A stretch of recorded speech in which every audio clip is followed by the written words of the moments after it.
All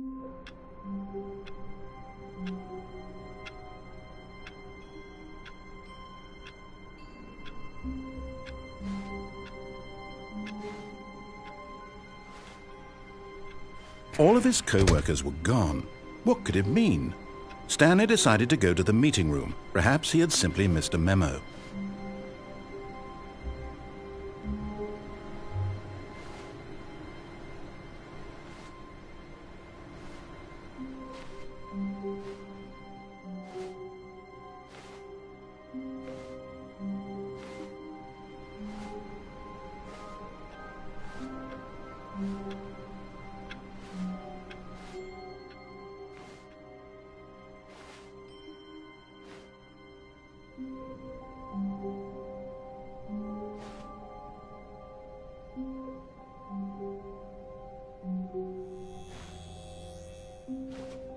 Oh, good. You notice my sign. Yes, I have something very exciting to show you.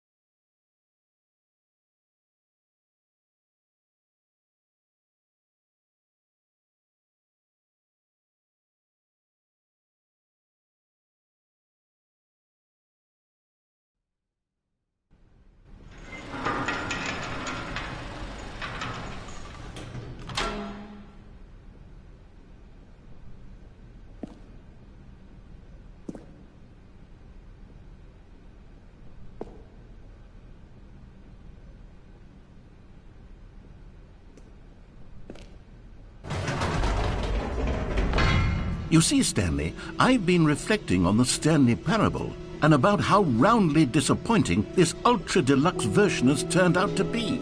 The original Stanley parable was a landmark, and any new content for it should live up to that legacy. So forget this ultra-deluxe nonsense. I say we take it one step even further. Which is why I'm very proud to announce for the first time ever, the Stanley Parable 2.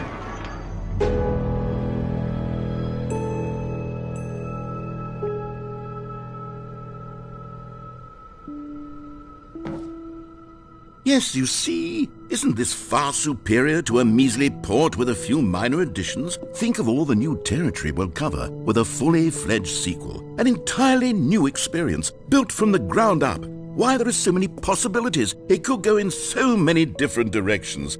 This is what fans have truly been asking for.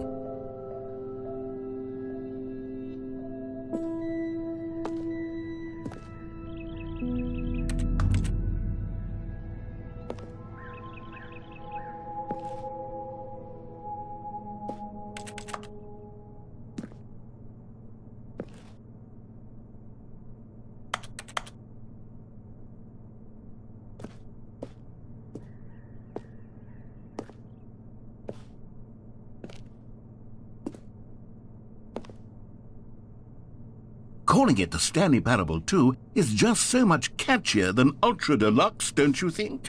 Ultra Deluxe? What does it even mean? But the Stanley Parable 2, now that's an artistic statement right there.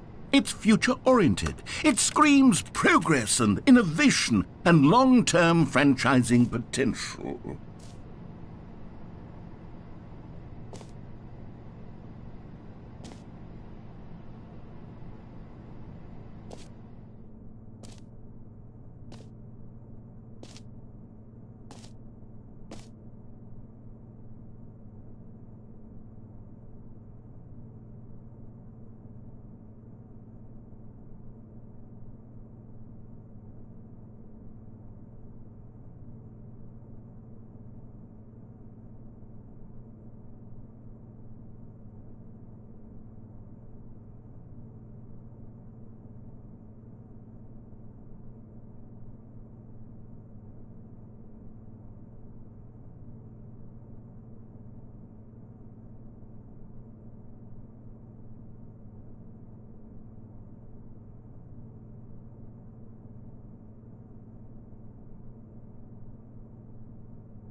Now, to be clear, I haven't quite nailed down what exactly the Stanley Parable 2 is going to be, but let's take a look at some of the features I've been developing for it.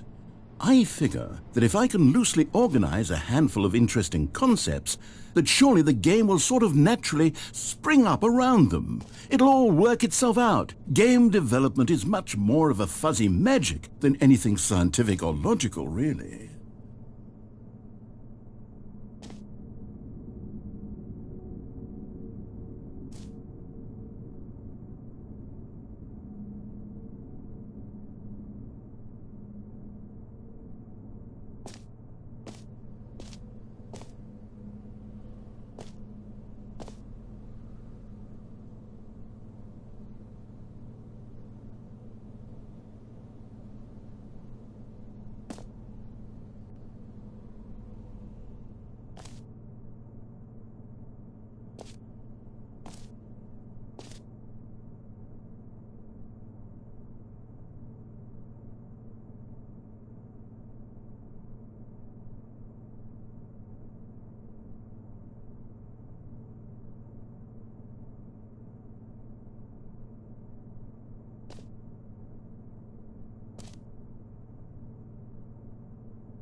Here we are. Go on, try out some of the new features.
For the Stanley Parable 2, I asked myself, what do players really want? And of course, the first and most obvious answer is that they want to be individually recognized and validated as people. So with that in mind, my first addition to the game is this button which speaks the name of the person playing the game. Isn't that wonderful?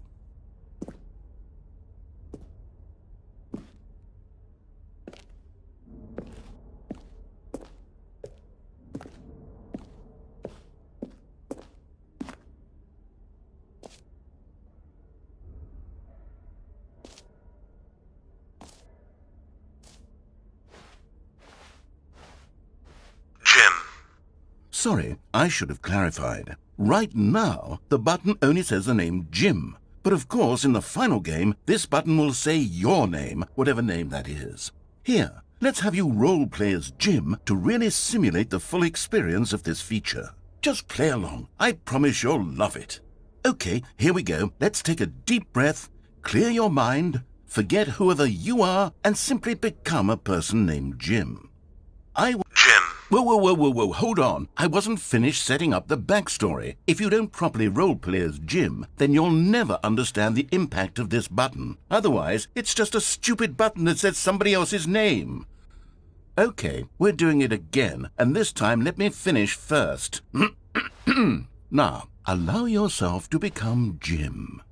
Imagine yourself driving to work as Jim, playing frisbee on the weekends as Jim, staying up all night for a popcorn and horror movie sleepover as Jim, developing a crippling substance. Jim. All right, fine, whatever. It's just a meaningless button that says Jim. Are you happy now? Get out of here.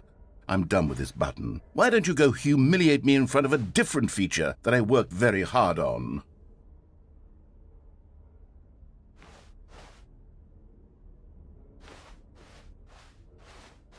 Jim. See, if you'd only played along, that would have been your name, the button says. But no. Instead, I can't even think about it. I'm taking the Jim button away. Jim. Jim. Jim. Jim.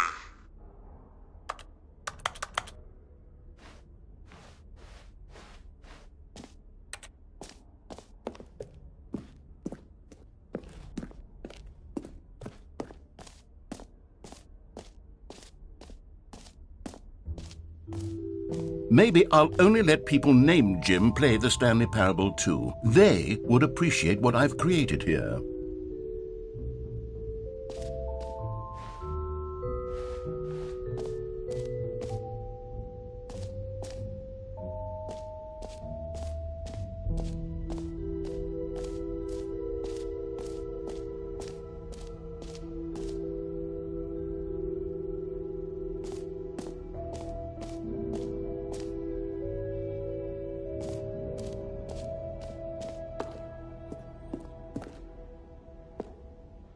A common complaint of the Stanley Parable was that it was confusing and paradoxical, that it engendered a chaotic sense of reckless despair in those who played it. Well, I am happy to say that after much consideration, I've engineered a clever solution to this fundamental problem with the game.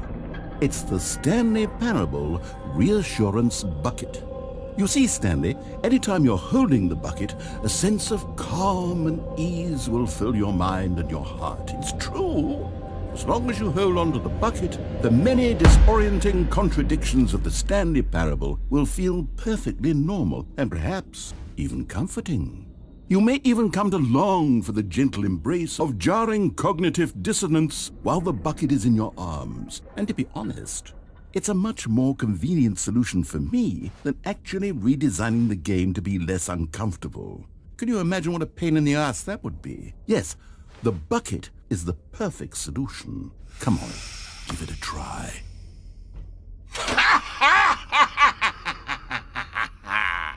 Can you feel it? The glow of comfort, even in the face of crushing despair, must already be sweeping through your body. And in fact, can I say that I do believe the bucket lends you an air of charisma as well? I think that just holding it has made you the slightest bit more attractive as a person. The benefits of the bucket seem to go on, don't they? All this and more await you in the Stanley Parable 2.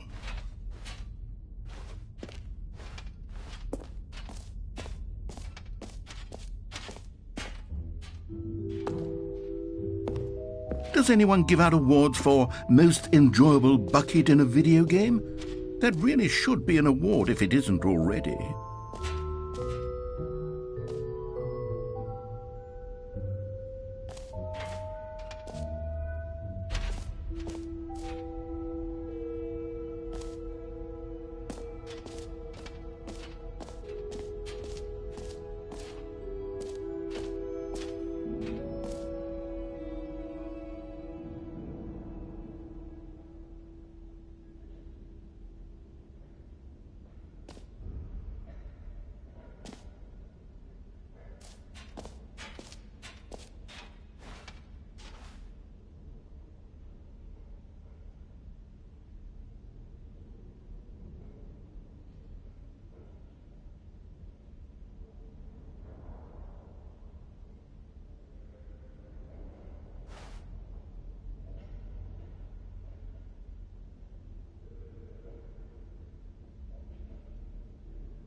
Now here's something special. You remember that broken test trophy that got left in the game on accident?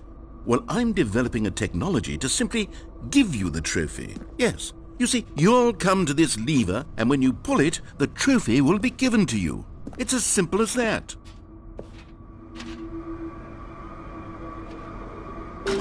Okay, perhaps I should have clarified.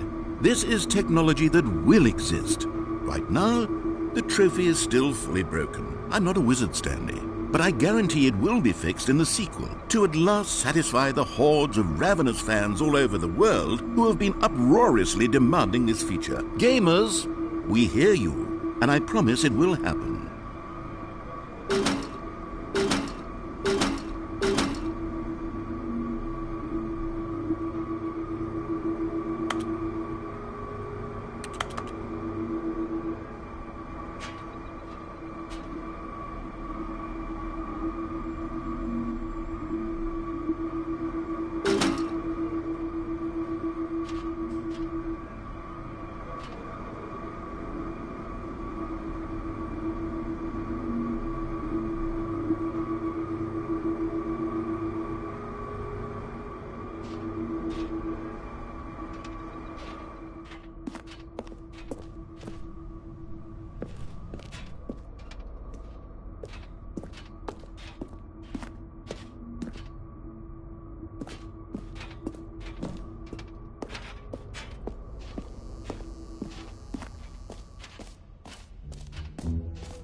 What else? What other exhibits haven't we seen yet?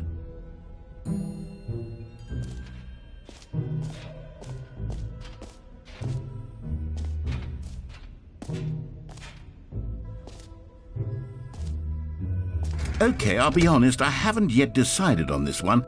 I think that in the new version, the office could use a bit of decoration, like balloons. But I'm undecided on Get Well Someday and Happy 12th Birthday.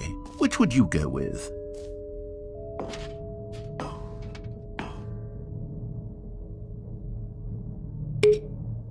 You know, sometimes when you solicit another person's opinion, it makes you realize that you knew which one you actually really wanted all along. Get Well Someday it is.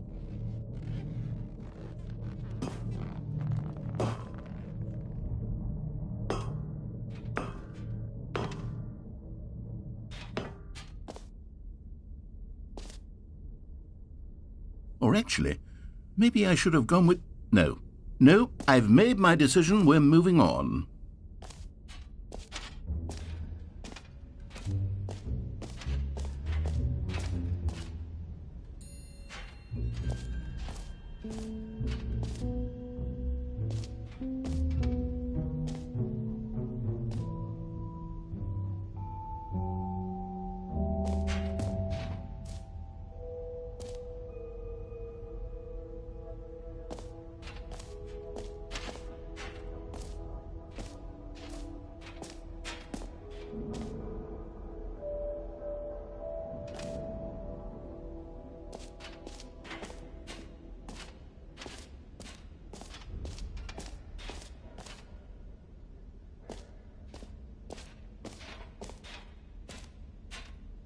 You know what? Let's bring the jump circle back for Stanley Parable 2 as well. It's...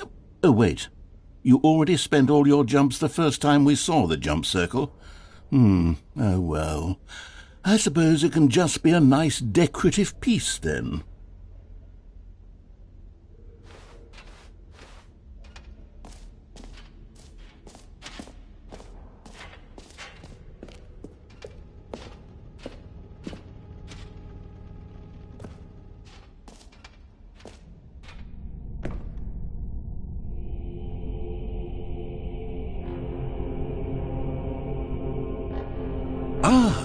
Collectibles. Now it's a real video game. In the Stanley Parable 2, you'll run around gathering up these miniature Stanley figurines. And what's truly innovative is that there will be no reward for collecting all of them. I don't want to stifle the intrinsic joy of watching a number go up. You simply collect all of them, and then you move the hell on with your unremarkable life.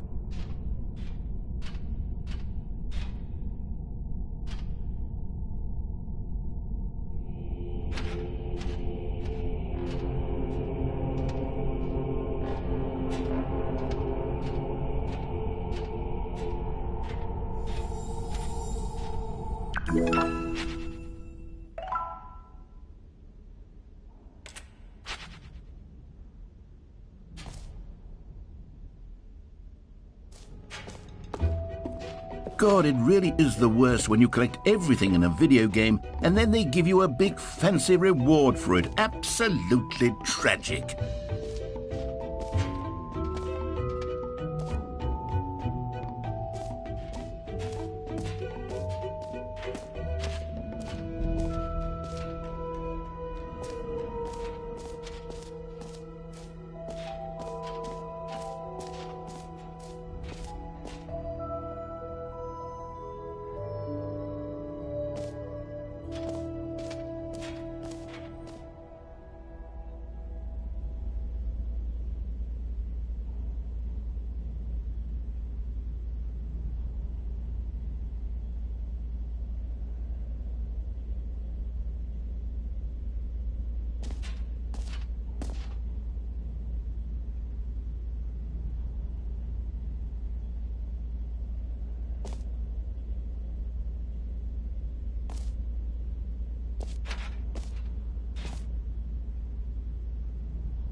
Stanley, here's an idea that I'm truly fond of. It's never been done before in a video game.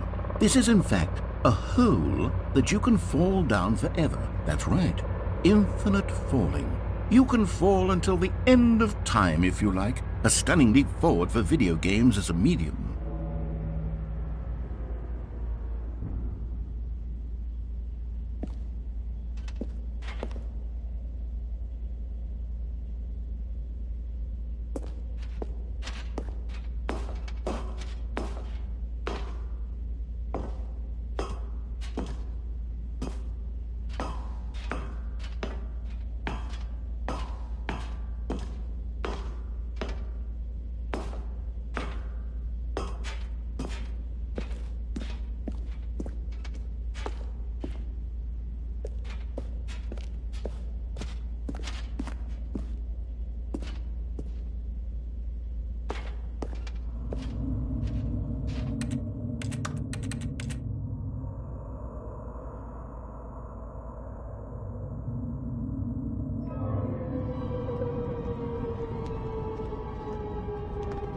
You see, isn't it wonderful? One of my more ingenious concoctions, if I do say so. Now then, since you've gotten to see the infinite hole, you can press the teleport button to pop back up to the top, and we can continue onward. Now, I don't mean to be a bummer, but I do recommend you use the teleport button to go back to the top. Maybe do it on the sooner rather than later spectrum of things.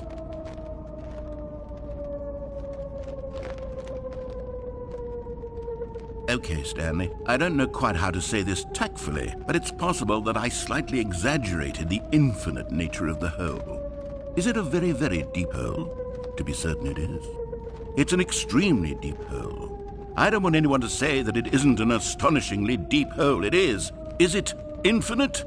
Well, that sort of depends on your definition of infinity. From one perspective, the infinite is merely philosophical in nature. It's more of a...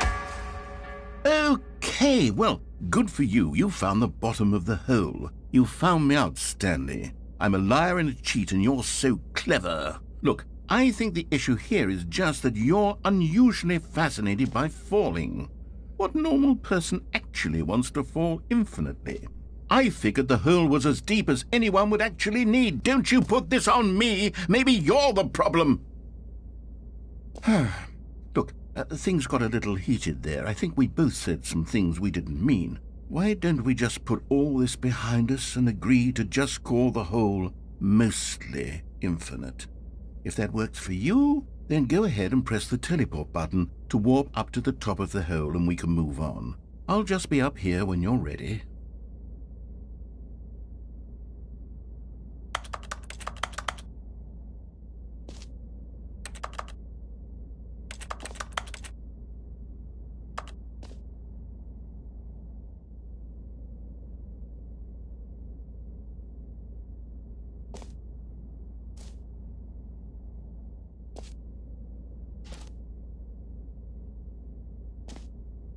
Great. Now, I'm very excited to show you even more of my ideas for the sequel. Oh, for heaven... You see, I was right. The problem is you. The problem is that you like holes too much. Not normal. A normal person would have said, yep, that's an infinite hole right there, goes on forever till the end of time. Don't need to see it all, but not you. Oh, no, no, no, no. You have a weird sort of... Oh. Did the hole seem even shorter to you this time? I couldn't help but feel like you spent a little less time in there than you did before. I mean, admittedly, I didn't make an infinite hole, but I didn't think it was that not infinite. Well, I suppose once again there's nothing to do here. If you decide you've had enough of the hole, you can hit the teleport button and come join me up above. Had enough? I'm positively thrilled. I really do have so much more to show you and to talk about, and I've had enough of the hole for a lifetime. Gosh, how could I have guessed? You're back in the hole. If this starts to become a thing where... Wow, okay, yes. I'm starting to become extremely certain that the hole is not only not infinite, but that it's growing steadily less and less infinite. I suspect that I'm starting to hit the point where it's no longer feasible to call the hole infinitely deep, even by the lax overall standards for accountability and marketing. What's going on here? Stanley, I have no explanation for the uncertain nature of the hole's length. Here, let's try something. Let's pop back up to the top, and we'll see if it gets any shorter. Well, there it is. The shame of my lie has come to haunt me. Not only is the hole not infinite, but it's barely even a hole at this point. It's more of a concavity, or even a very aggressive divot. How is this still appealing to you? I know you're obsessed with holes, but at this depth, I just can't see this scratching the itch. Oh, who am I to judge?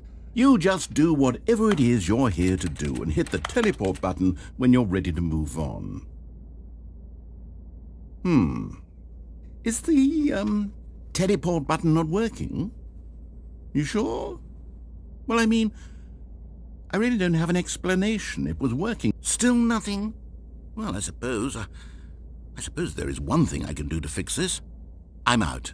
Goodbye, Stanley. You couldn't bear to be away from the hole, and now you'll get more time with it than you could ever have asked for. It's a win for everyone. You get to be with the hole, I get to do literally anything else. Take care, Stanley. I hope you and the hole have a wonderful rest of eternity together.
space of mind. My head's stronger. Now you're no longer using up this space of mine. My head's strong.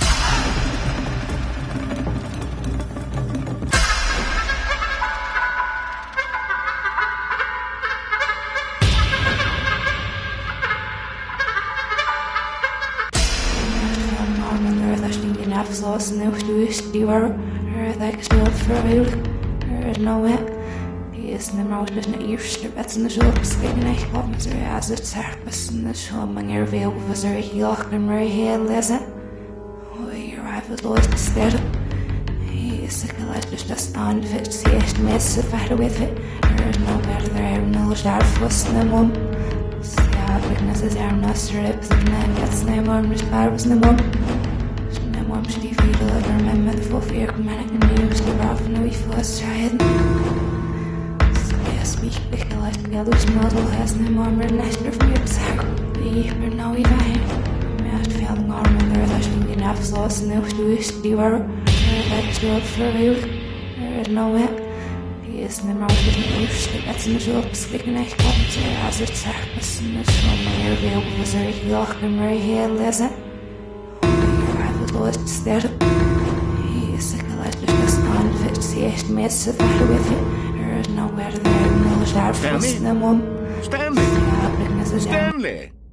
Oh, good, you're awake. It seems you had sort of dozed off there, drifting away into dreamland. But we can't have that, Stanley, because this hole is just so darn fascinating that I want you to be wide awake for every second of it. You don't want to miss a single moment.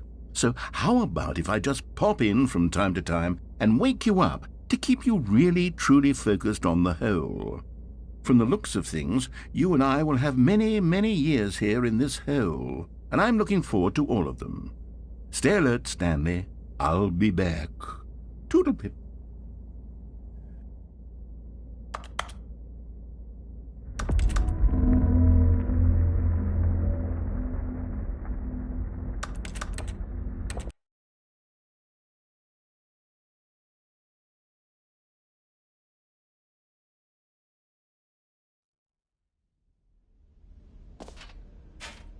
Here we are. Go on, try out some of the new features.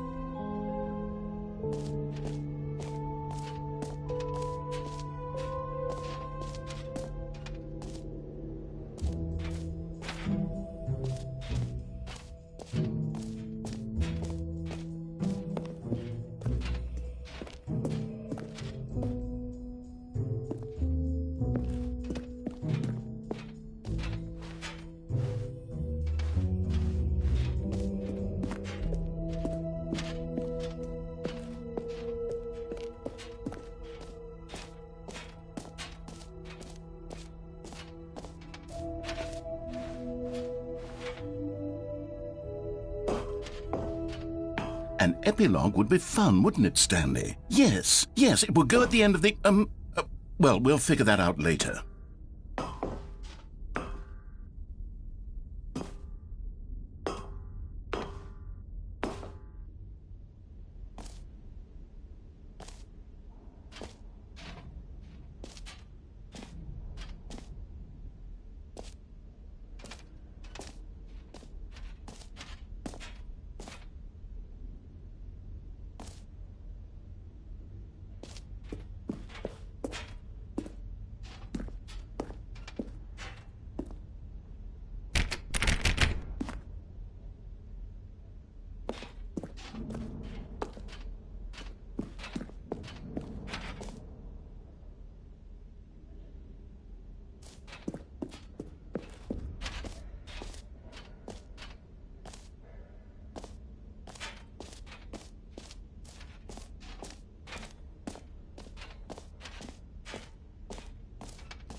Come now, you've already made your choice. It's true that you chose badly, but we all have to move on from our mistakes.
All right, have you seen everything you wanted to? Ready to move on now?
So, Stanley, what do you think?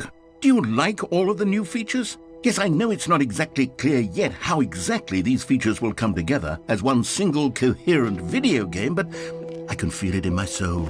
It's going to work. There's definitely a good game in there somewhere. Say, let's do an experiment. I'll arrange these new features together, and we'll see whether or not it coheres into a meaningful gameplay experience.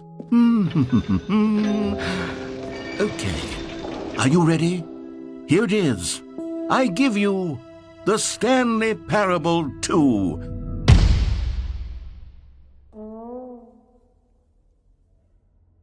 I mean, there's potential here, right? It's sort of... Okay, never mind. Hold on, let me do a different arrangement. Okay, yes, this is much better. I feel good about this. Here we go. Version 2. Who am I kidding, Stanley? This isn't a coherent video game at all. It's a lot of gags. And I do very much enjoy creating gags, but they don't add up to anything. I wanted more than anything to create a sequel that would capture all the magic of the first game. I wanted fans to love it. No matter how good these gags are, they won't stand on their own. They would need the structure and the gameplay of the original. Wait, maybe that's it. I can take the original Stanley Parable and simply, insert a few of my new features into it. Tastefully, of course.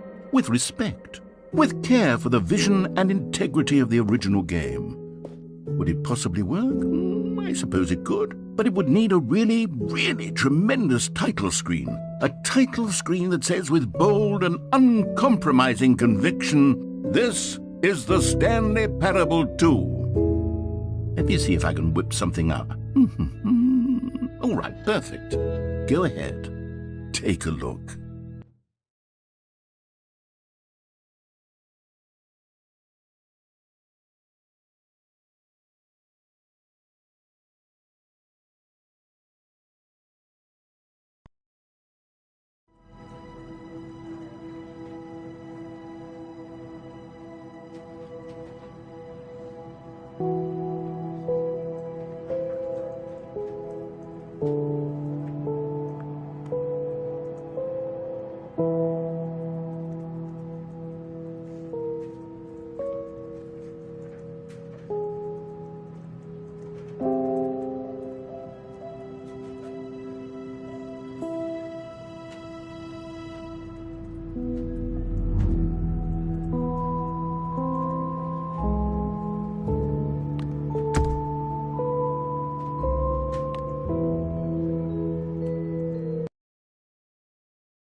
This is the story of a man named Stanley. Stanley worked for a company in a big building where he was employee number 427. Employee number 427's job was simple. He sat at his desk in room 427 and he pushed buttons on a keyboard. Orders came to him through a monitor on his desk, telling him what buttons to push, how long to push them, and in what order.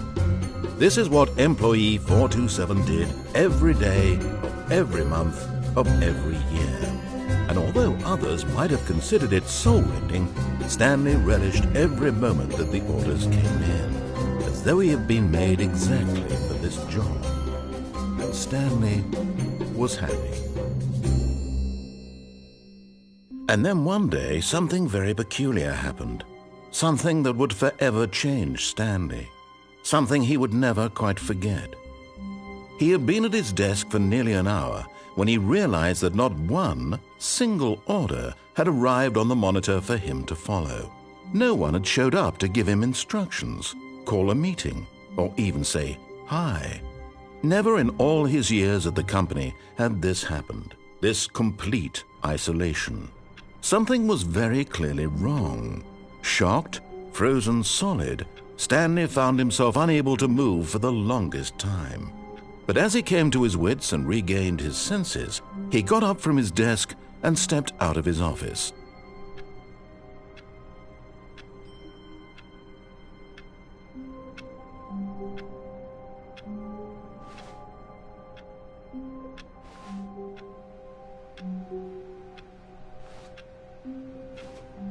All of his co-workers were gone.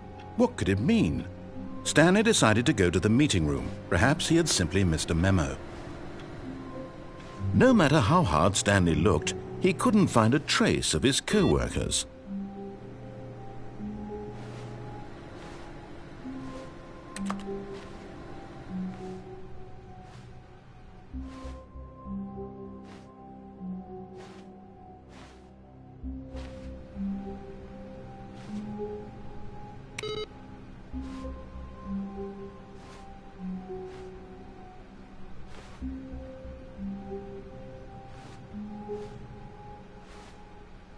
Stanley picked up the bucket.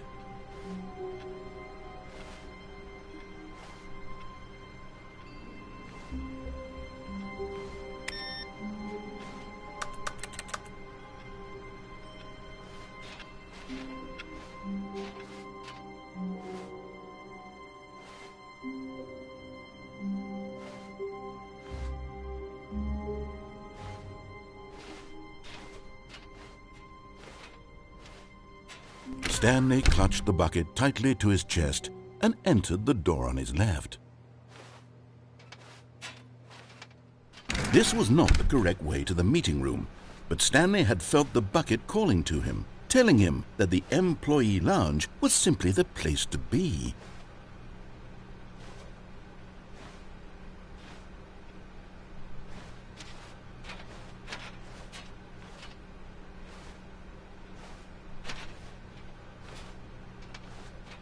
And here it was. Had the bucket turned out to be correct? Was this better than the meeting room? Yes, Stanley thought to himself. Yes, perhaps it truly was. How insightful the bucket turned out to be. No, never mind. The bucket was wrong. Stanley took the door on his left to go back to the meeting room.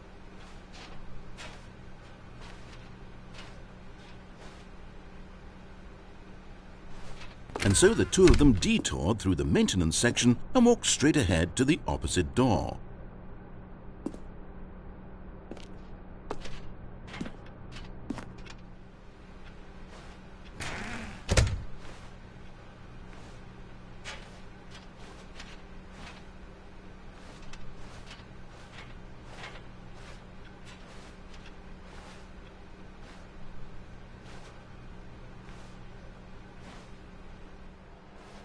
Still no one was here. Stanley needed the bucket's warmth and comfort now more than ever. Perhaps his boss's office was where he'd find answers.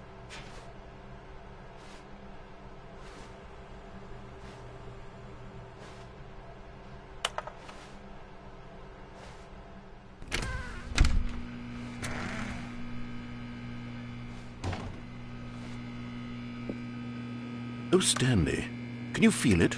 The broom closet. It wants the bucket. You can feel that, can't you? The aura of jealousy? It's as clear as day. This broom closet believes it deserves the bucket. I can really feel it now. It's a bucket. It belongs in a broom closet. That's what the broom closet is trying to say here. It's supposed to go with the other cleaning supplies. Good for you, Stanley.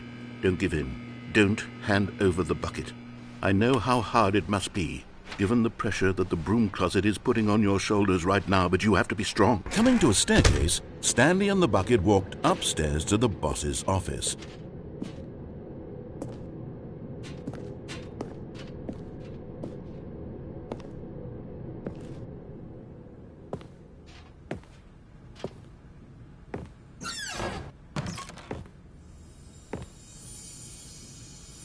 You found one of them. One of the miniature Stanley figurines. Remember, no reward for collecting all of these, only the intrinsic pleasure of a job well done. You can't buy that sort of happiness, Stanley. God knows I've tried. So, I implore you to savor each and every moment you come across one of these beautiful figurines.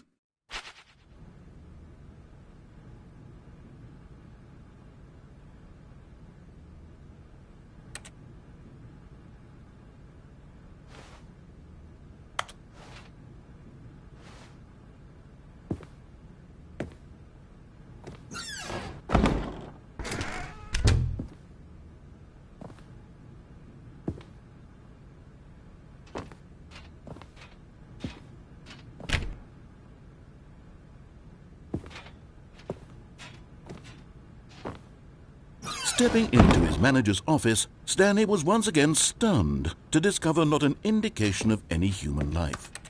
Crushed by the weight of this revelation, Stanley may have broken down into an emotional dumpster fire if not for the soothing presence of the bucket. Even now, in his darkest of hours, did the bucket's warmth and guiding light pierce the dark clouds of confusion and chaos. It would be with him always. The bucket would, and he knew it. The two of them were inseparable. At this point, Stanley was so absorbed in the tender spiritual connection he shared with the bucket that he didn't notice the keypad behind the boss's desk.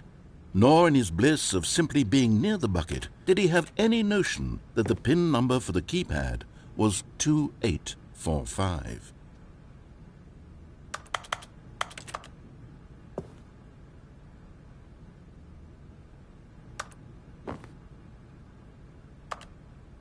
Stanley just sat around twiddling his thumbs. Trying to input anything on the device was useless, since he could never possibly know that the combination was 2845. But Stanley guessed the correct code by sheer luck. Was it that the bucket knew all along? Was the bucket guiding him? Yes, this is certainly the most logical explanation.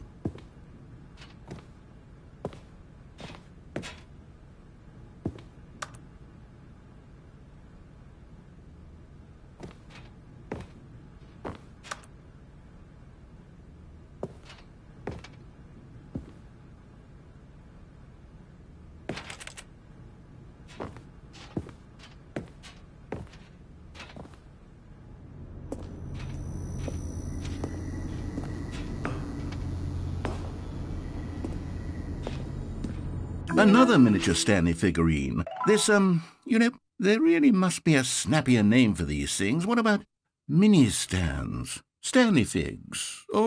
What about Stanlerines? Yes, I think I like that. Another Stanlerine under your belt.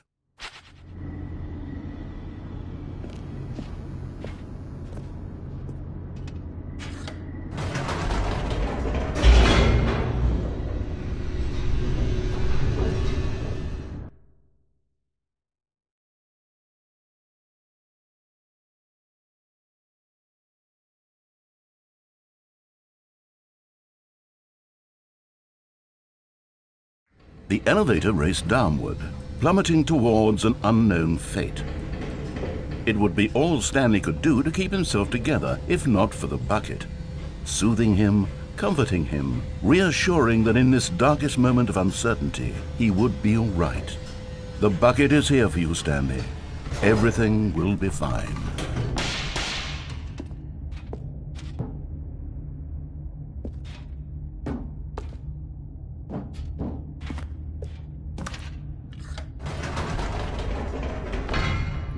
Wait, Stanley said to the bucket. Can we go back up? When I was pressing those keypad buttons, there was something very intriguing about the number 3. I want to go back so I can try pressing the number 3 again. The bucket said nothing.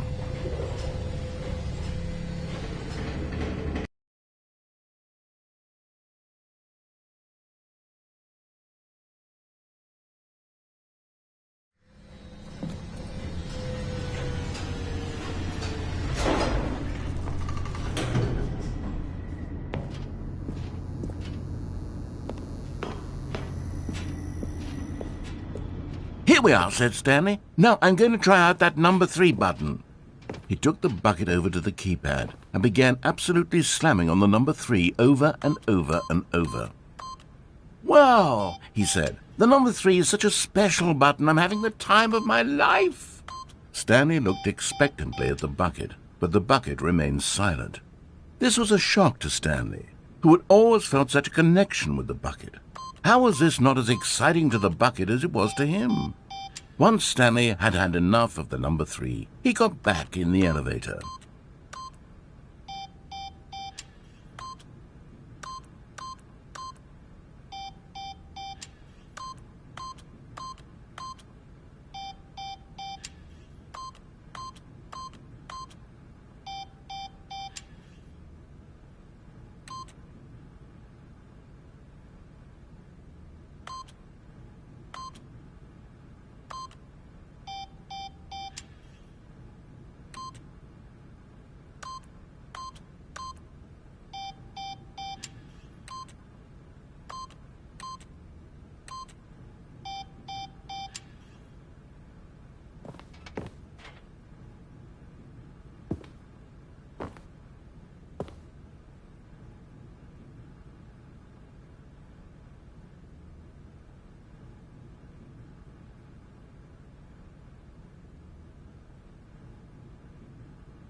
Perhaps the bucket had missed something.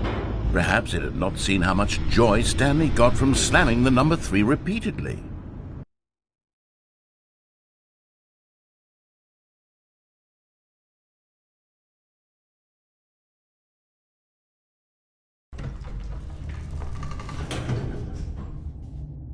A hint of regret nagged in the back of Stanley's mind. Should he demonstrate the number 3 for the bucket again?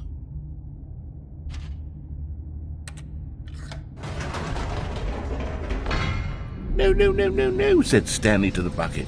You can't go on yet. Not till you understand how much the number 3 means to me. You and I have been through so much together, and I just want you to see what I see. Feel the happiness I feel. He smiled at the bucket, and the bucket said nothing.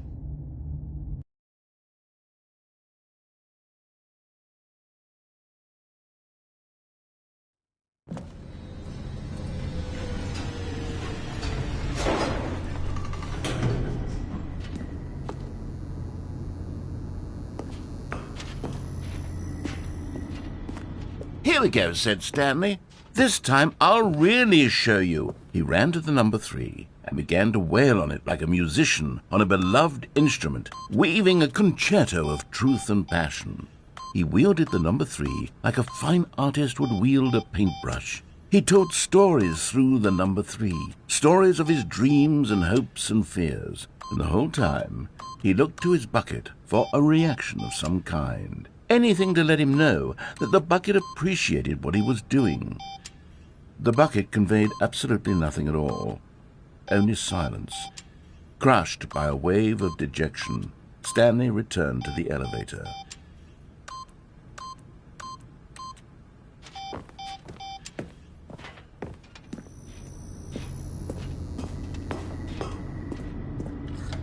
Stanley and the bucket were so close. They'd always been there for one another. Why suddenly could the bucket not connect with this passion of Stanley's?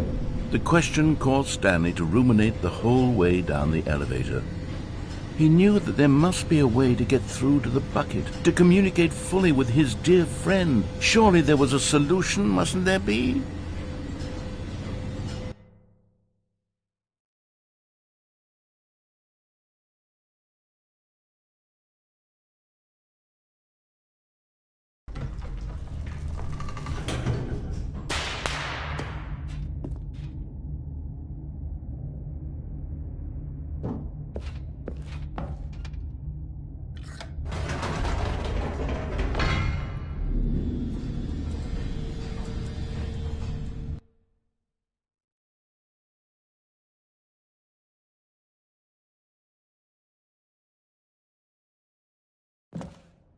"Ah," said Stanley. "I know what to do. I know how to fully express this feeling in my heart." He decided right then and there that he would hold a press conference where he would speak to the public on all matters relating to pressing the number 3 over and over. He would elaborate fully on what the number 3 meant to him and why he felt so alive when pressing it. Then the bucket would be able to see his joy through the eyes of others.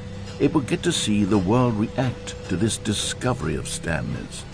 And it would be through the public eye that the bucket would finally understand Stanley's work.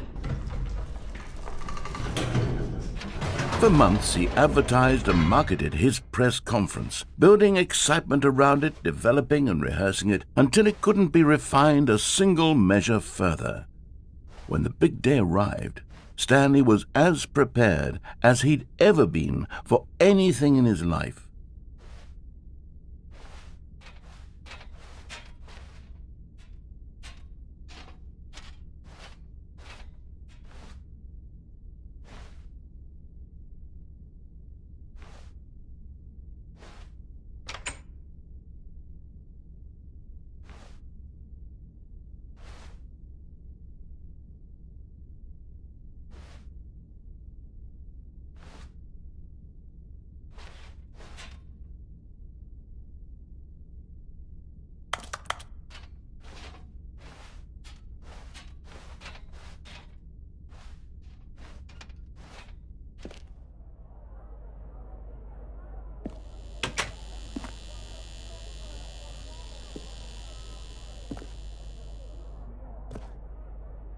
This was it.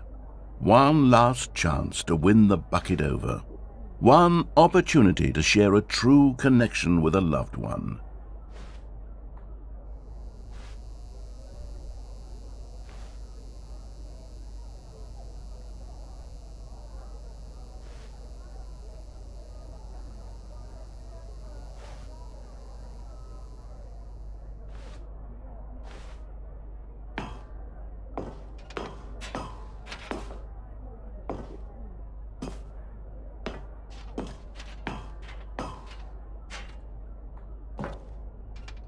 There was no one here.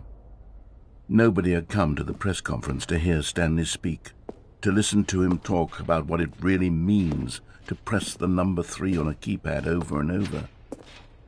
He was unloved, uninteresting, he was a failure, and in that moment Stanley knew that the bucket would never again take him seriously. There would be no connection, no deeper understanding. The bucket merely sat there in his arms, indifferent.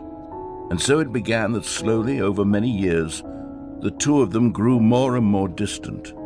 They spoke less and less, neither wishing to state the obvious, that any sense of real respect between them had eroded since that day at the press conference. There would be no more games, no more long conversations about passion and pursuit. Only a silence that consumed the space between friends. And Stanley, having for once in his life discovered the warmth and comfort of true companionship, was cast back into the unremarkable normalcy of loneliness.